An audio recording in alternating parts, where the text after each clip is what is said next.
What it do, man? It's your boy Battle Troop coming to you live and direct from the Battle Troop headquarters. Let's get right off into this. So yesterday, DME Detroit was doing a live, and I came in at the end of it. And I know he was in the middle of speaking about Saddam Hussein, and the United States came in, and it wasn't no weapons of he never had mass weapons of destruction, weapons of mass destruction, and it was all a lie and this and that. I was texting in the comment. I don't know if he caught it all, but he ended up ending the live at that time. But I wanted to address it and talk on it because I was doing it in the comments.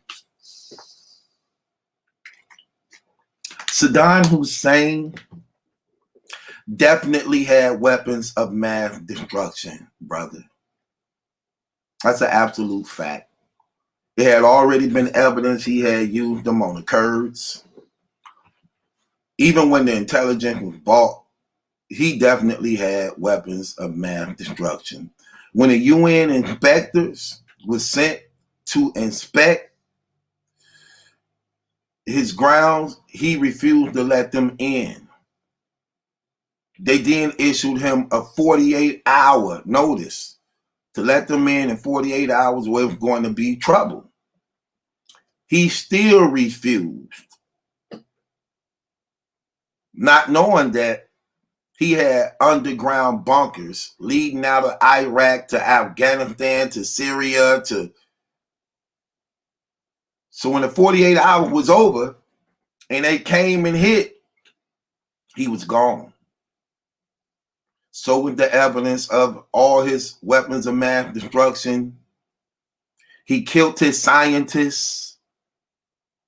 He killed all the scientists that was actually creating the gases and all them things like that.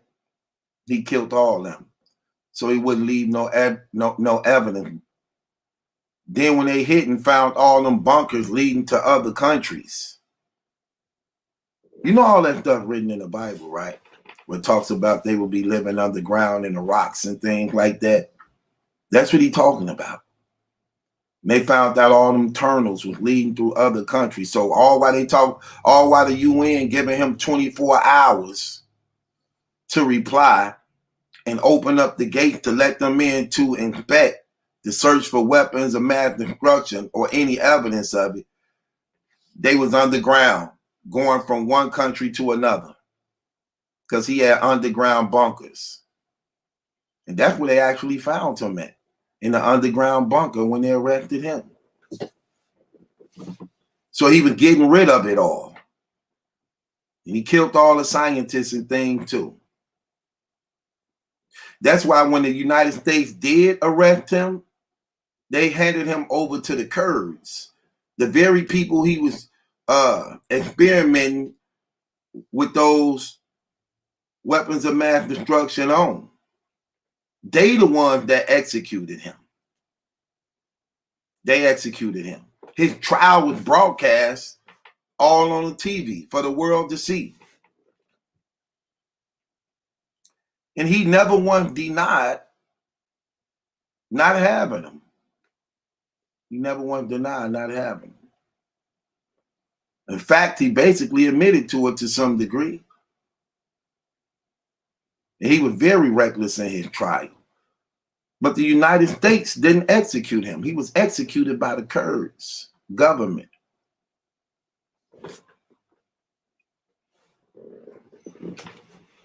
So I wanted to address that. You know, and the Bible is clear.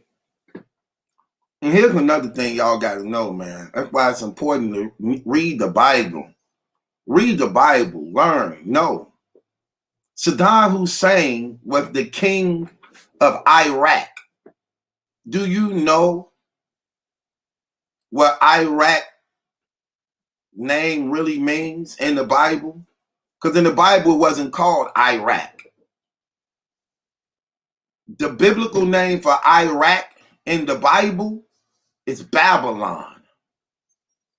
Know the history of Babylon.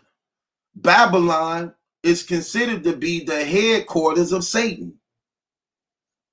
And when you understand this, you would know. You would know. When you understand this, you would know. So if Babylon is recorded in the Bible as the headquarters of Satan, then that means Satan is the one that ruled in Babylon, even over Babylon's king, where we read in Daniel, in the book of Daniel, chapter 7, chapter 9, chapter 10, chapter 11, that these spiritual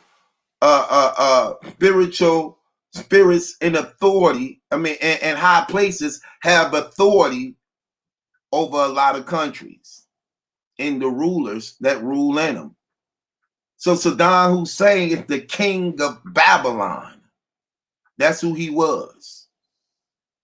And why he was so wicked and evil and murderous. Here's another thing you have to understand. Removing Saddam made the gospel go forth. Made the gospel go forth. And they wasn't killing all the Christians. They didn't kill all the Christians. No such thing. You can't do that. I'm sorry. You may persecute and kill some, but you're not going to kill all. In no territory. I don't care if they pass a law like they got in all those Islamic countries over there, that it's against the law to be a Christian. It's against the law to accept Jesus. Do you not know the power of God still allows conversion and belief? They can't stop that, no matter how hard they try.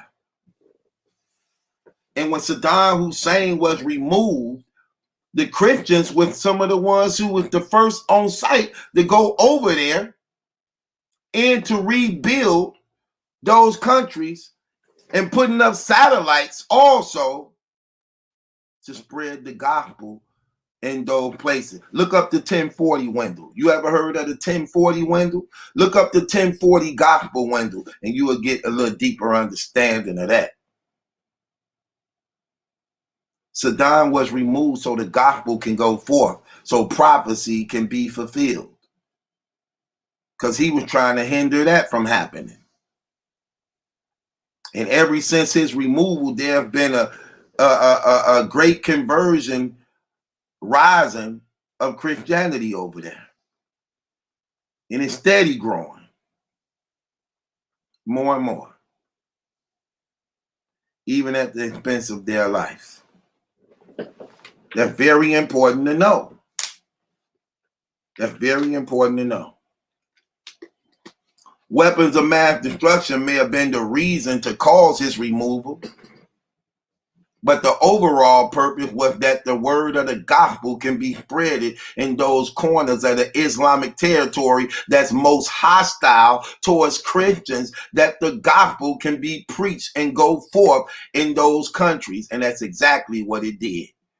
From his removal came a merging and rising of Christians in Iran, Afghanistan, Syria, Libya. Those are heavy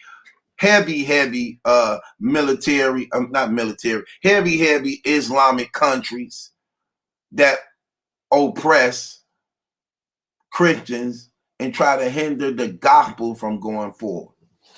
That's a fact. That's a fact, bro. So that played a big part in it. And it always will. It always will. But he definitely had weapons of mass destruction. You think that man, look, if he would have let them in and let them search and they wouldn't have found none, he wouldn't have had to go on the run like a fugitive and things like that. That's what caused him to get arrested and do the things he did when he refused to do that. So think about it. So he ain't got weapons of mass destruction, but he ready to go to war for something he ain't got. He ready to go to war and give up his crown of being the king of Babylon for something he ain't got anyway. Come on, brother. You got to make that make sense. If he ain't got him, he would have let the UN inspector come in to inspect.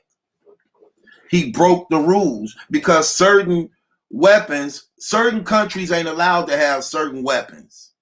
Certain countries is not allowed to have certain weapons. That's where the UN sanctioning come in at. Everybody just can't have nukes.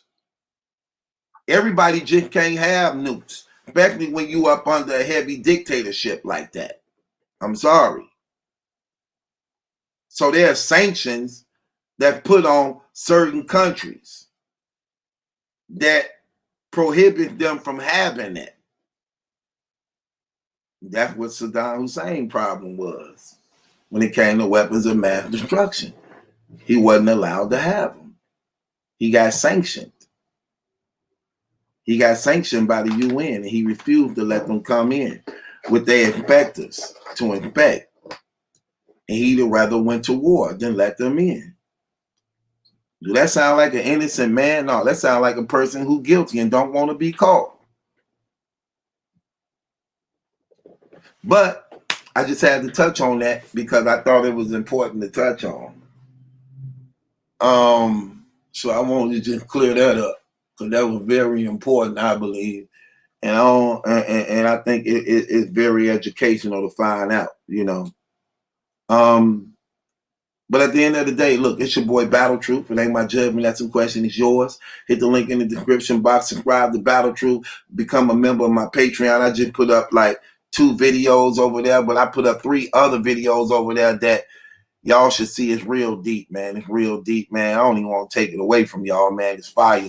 Check it out. And it's your boy Battle Truth. It ain't my judgment. That's a question. It's yours. Hit the link in the description box. Subscribe to Battle Truth, man.